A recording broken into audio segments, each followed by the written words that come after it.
Hello guys, তোমরা সবাই কেমন আছো? আশা করি সবাই খুব খুব ভালো আছো, আর তোমাদের ভালোবাসা আমিও খুব ভালো আছি। তো গাইজ, আজকে নিয়ে চলে এসেছি সিজনের প্রথম জাম মাখা খাচ্ছি আমি, সেটাই তোমাদের সাথে শেয়ার করতে।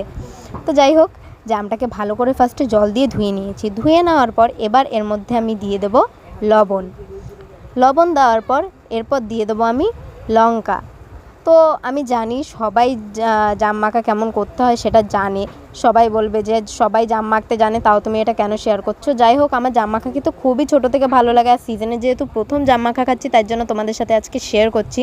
তো তোমরা কে কে জাম মাখা খেতে ভালোবাসো সেটা অবশ্যই জানিও, কমেন্টে জানাতে ভুলো না। তো ফার্স্টে আমি নুন লঙ্কা দিয়ে ভালো করে জামটাকে মাখিয়ে নেবো। এই গরমের মধ্যে এইভাবে লঙ্কা ডলছি, জানি না গাইজ আমার হাতের অবস্থা কী হবে, প্রচণ্ড জ্বালা করবে। তো এর মধ্যে এবার দিয়ে নিয়েছি তেল।